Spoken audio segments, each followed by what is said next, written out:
isa na naman topic sa math na kung saan ay sana ay may matutunan kayo. So ngayon, ang ating topic is finding the value of x. Sir, bakit x na naman? Hindi ba pwede kalimutan na lang? So hindi po. So sa math, mahalaga si x. Okay, so without further ado, atin ang talakayin ang una nating problema. Okay. Number 1, meron tayong 2x. Let's say for example, meron tayong 2x plus 5 equals 12. So 2x plus 5 equals 12. Kung makikita natin, meron tayong variable or yung letter na x. So paano daw natin makuha ang value ng x na yon using the method na meron tayo? So anong gagawin? So ang first step natin is pagsamahin muna natin yung ating magkagayang term. At dito, sa ating given, ang magkagayang term natin is yung ating 5 and yung ating 12. Sir, bakit? Bakit sila magkagayang term?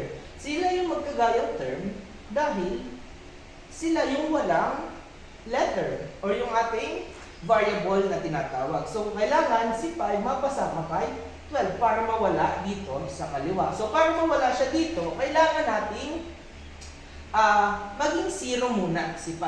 So, paano yun? So, meron tayong 2x, kopyahin muna natin, plus 5. So, para maging 0 siya, kailangan nating mag-subtract. Ano yung isusubtract natin para matanggal si 5, para maging 0? So, ang isusubtract natin is 5. So, kopyahin natin yung 12. So, since nag-subtract tayo ng 5 sa left side, magsusubtract din tayo ng 5 sa right side para balance. Ayan. So, nag-subtract tayo dito ng 5, magsusubtract din tayo dito ng 5. Next, what is the next step? So, the next step is to subtract. So, meron tayong 2x plus 5 minus 5 will be 0. So, hindi na natin siya susulat. So, 2x equals, then we have 12 minus 5, we have 7. Sir, meron na tayong 2x equals 7. Sir, paano natin makukuha yung value ng x?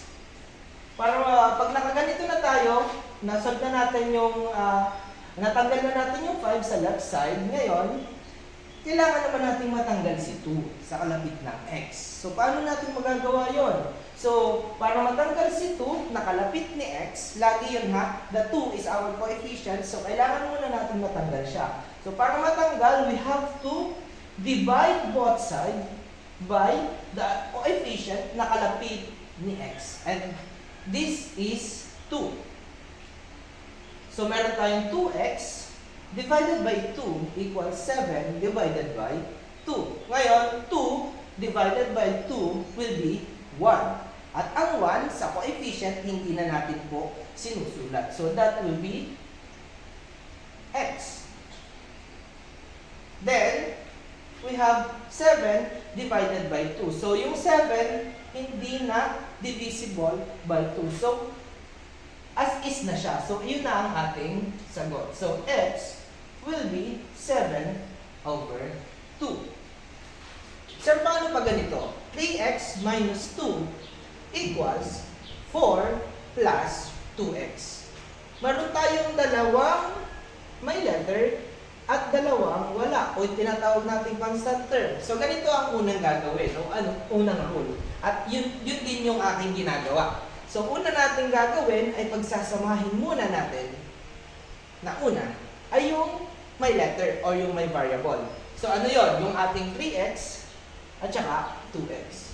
So, alin ang ating ililipat? Sa akin, ang una kong ginagawa, yung mas mababa ang inililipat. So, alin yon? Yung ating 2x. So, kailan si 2x, mapapunta muna sa kabila. So, paano gagawin yon? Para matanggal si 2x, kailangan muna nating kopyahin si 4 plus 2x. So, kailangan nating matanggal si 2x at para matanggal siya, kailangan nating mag-subtract ng another 2x dahil 2x minus 2x will be 0. At yun ang ating goal. Ang maging 0, ito, at mapapunta sa kabila. So, 2x minus 2x. Then, dito naman sa kabila, we have 3x. Since nag-minus tayo dito sa kanan ng 2x, magma-minus din tayo dito, syempre, sa kaliwa ng 2x na ipinangsubtract natin dito kanina. Then, kopyahin natin yung minus 2. Then, solve muna natin. 3x minus 2x is simply x. Sir, bakit x na lang? 3 minus 2 is 1 at ang 1 po ay, again, hindi natin isinusulat. So, meron tayong x minus 2 equals 4. Then, 2x minus 2x will become 0. Okay, ngayon, meron na tayong ganito. Sir, anong next step? Pagsamahin ulit natin, yun namang may doong constant term. Alin yun? Yung ating 2 at yung ating 4. So, alin ang mas mababa? Sabi ko, ang ililipat natin yung ating mas mababa. Ang mas mababa dito is negative 2. Dahil ito'y positive, ito'y negative, ito yung ating ililipat sa kabila. O tatanggalin dito sa left side. So, paano matanggal? Si negative 2x, then minus 2. Para matanggal si negative 2, kung kanina, nag-minus tayo dahil positive siya, dito, positive yung 2x, kaya nag-minus tayo ng 2x. Ngayon, minus na naman dito. Minus 2. So, anong gagawin kung minus 2 na? Eh di, baliktarin lang natin. Mag-plus 2 naman tayo. Para maging negative 2 plus 2, which is equal to 0. Equals 4. Then, dahil nag-plus 2 tayo dito, syempre, magpa-plus 2 din tayo dito. Ayan. So, nasundan. Ulitin ko ha. So, from here, x minus 2 equals 4. So, kailangan matanggal si 2 dito. So, dahil kailangan natin matira lang ay si x. Di ba? Laging x. Ayan. So, ililipat natin si negative 2 or tatanggalin natin rather yung ating negative 2 dito sa kaliwa. At para matanggal yon, kailangan natin mag-plus ng 2. Dahil negative siya, plus naman ang gagamitin natin. Kung positive siya, minus. Yun, ganun lang kadali yun. So, x minus 2, then plus 2 para maging 0 siya. So, matatanggal na siya. Matitira na lang ay x. Next, equals 4. Then, dahil nag-plus 2 tayo dito kanina, magpa-plus 2 din tayo dito.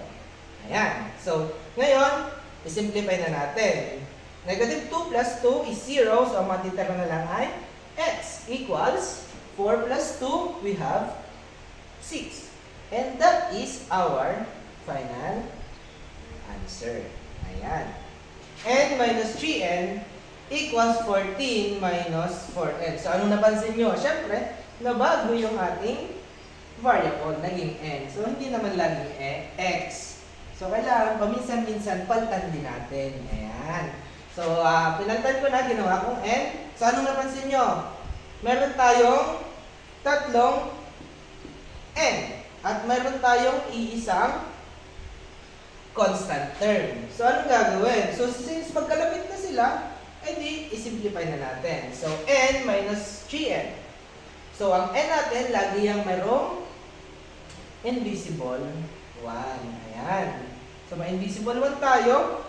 1 minus 3. Sir, cannot be. Hindi po. So, syempre, tayo high school na. Ayan. So, 1 minus 3n will be negative 2n. Ayan. So, hindi na pwede yung cannot be sa high school, guys. Ayan. So, negative 2n equals 14 minus 4n. So, kailangan natin yung sa kanan since hindi naman natin muna pinakalaman. Ngayon, meron na tayong negative 2n equals 14 minus 4n. Anong susunod na gagawin? So, kailangan mapalipat muna yung dito ay yung ating negative 4n. Bakit? So, siya yung mas mababa ang value kumpara sa negative 2. Dahil si negative 2 malapit lang sa 0.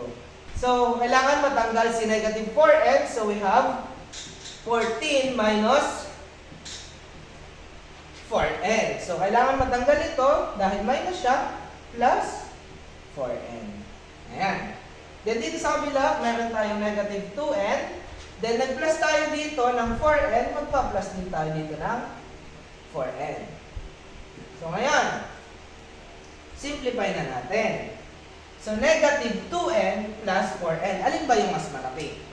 Yung pong ating 4, dahil siya ay positive na. Ngayon, anong gagawin? Magkaiba ng sign. Pag magkaiba ng sign, ang ating ginagawa ay pinagsusubtract natin or minaminus natin. I-minus natin si 4 at 2. 4 minus 2. 2. Then we have n. Sulat na muna natin si n. Ngayon, alin ba yung mas malaki? Si 4 po. Then, kung mas malaki si 4, doon tayo kukuha ng sign. At anong sign ni 4? Positive. So, kaya, positive 2n siya. Next, dito naman sa kabila. 14. Then, negative 4n plus 4n will be 0. So, hindi na natin siya isusulat. So, meron tayong 2n equals 14. Sir, may 2 pa po doon sa kalapit ng n. Anong gagawin? Para matanggal si 2, kailangan mag-divide ka both side ng 2. Ayan. So, 2 divided by 2 will be 1. So, simply, n na lang siya. Dahil may invisible one na yan. Hindi na sinusulat yon. So, 14, dito naman sa kabila, 14 divided by 2 will be 7. So, our n is 7.